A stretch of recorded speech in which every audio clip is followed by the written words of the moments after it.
Fuad Muhammad Syarifuddin atau biasa dipanggil Udin, lahir di Yogyakarta 18 Februari 1964. Ia memulai karir sebagai wartawan Bernas pada tahun 1986.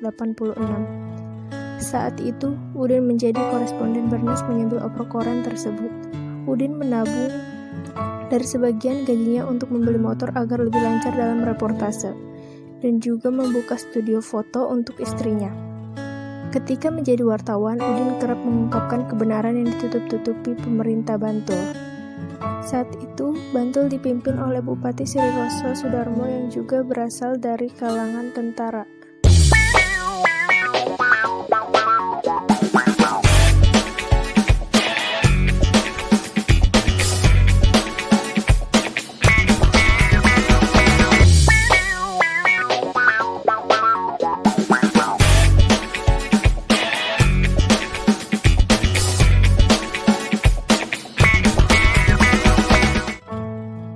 Udin memberitakan kasus yang merugikan warga Bantul. Sayang, keberanian Udin dianggap ancaman bagi penguasa Bantul saat itu. Kebenaran yang harus ditutupi dengan cara keji. 12 Agustus 1996, pukul 11 malam, kediaman Udin didatangi seseorang. Ponikem penjual bakmi di dekat rumah Udin menawarinya untuk dipertemukan dengan Udin. Namun orang tersebut memilih pergi. Ponikem lalu menceritakan kejadian itu kepada Udin. 13 Agustus 1996, Udin kembali didatangi seseorang. Istri Udin, Marsiem, yang saat itu sedang menyetrika baju, mempersilahkan sang tamu untuk masuk. Namun tamu tersebut menolak dan lebih memilih menunggu di luar. Udin menemui tamu di luar rumah sambil bertanya maksud kedatangannya. Tanpa ada percakapan panjang, tamu tersebut langsung memukul Udin dengan sebilah tongkat besi. Udin dihabisi di depan rumahnya dalam keadaan gelap dan sepi, tanpa adanya saksi yang melihat. Marsiem histeris meminta tolong tetangga dan Udin segera dilarikan ke rumah sakit Bethesda. 14 Agustus 1996, Udin langsung dioperasi setelah sebelumnya koma akibat gegar otak. Sayang, walaupun sudah diusahakan semaksimal mungkin oleh para dokter, tanggal 16 Agustus 1996, Udin dinyatakan meninggal dunia. Udin menghembuskan nafas terakhir 1 hari menjelang perayaan kemerdekaan Indonesia ke-51. Sempat diberi penghormatan terakhir di kantor Bernas, Udin selanjutnya dimakamkan tanggal 17 Agustus 1996 di pemakaman desanya Trirenggo, Bantul. Di hari yang sama, Gubernur DIY, Kapolda Jateng DIY, dan Pangdam 4 Diponegoro mengeluarkan pernyataan bahwa kasus ini harus diusut secara tuntas dan pelakunya harus diproses secara hukum.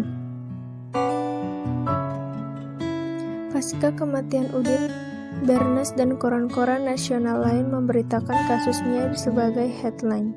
Kecurigaan dan beragam spekulasi bermunculan dari yang menganggap bahwa Udin adalah korban konspirasi orang-orang profesional, sampai banyak pihak yang bersepakat bahwa kasus kematian Udin adalah kasus pelanggaran HAM berat.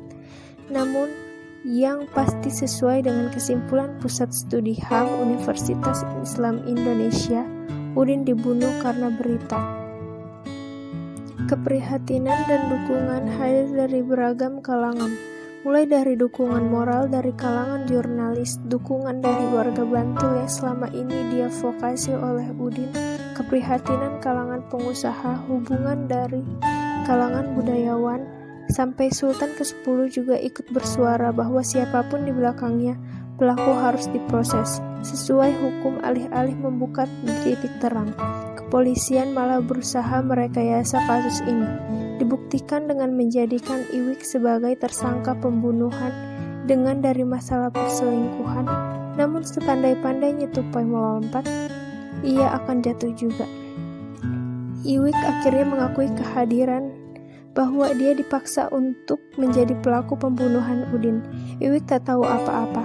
Kini kasus pembunuhan wartawan Udin sudah memasuki tahun ke-19.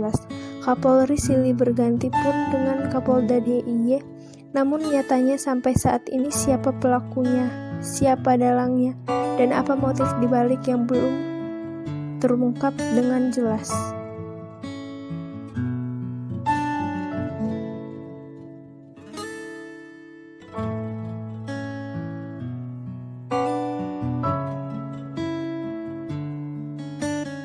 Udin berkeyakinan bahwa apa yang memang sebenarnya terjadi tidak perlu ditutup-tutupi, apalagi jika berhubungan dengan kepentingan rakyat luas. Di tengah teror Orde Baru saat itu, keberanian Udin memang patut diacungi jempol. Di era reformasi ini, kebebasan mengungkapkan pendapat dan kebenaran sudah lebih terjamin. Kasus korupsi misalnya, tak lagi terpusat di Jakarta, namun kebijakan desentralisasi menjadikan kasus-kasus tersebut meluas ke seluruh pelosok negeri. Kaum muda harus menjadi teladan untuk mengawal kebijakan-kebijakan publik di daerahnya masing-masing, agar kepentingan rakyat tidak diselewengkan. Tak mesti menjadi jurnalis. Apapun profesinya, semua orang bisa melakukannya, dengan media apa saja. Ojok citizen journalism, di media-media menulis, di rubrik opini, di media cetak, ataupun online mengunggah video di kanal YouTube, bercerewet di media sosial, dari gadget yang kita genggam, ruang-ruang diskusi, di lingkungan akademik maupun non-akademik, sampai aksi turun ke jalan diawali dengan sikap kritis, lalu berani membela orang-orang di sekitar yang kerap menjadi korban birokrasi. Udin memang sudah meninggal. Namun yang pasti, hanya jasadnya saja yang terkubur, keberaniannya akan terus menyala. Udin sudah memberi contoh, bagaimana dengan kamu?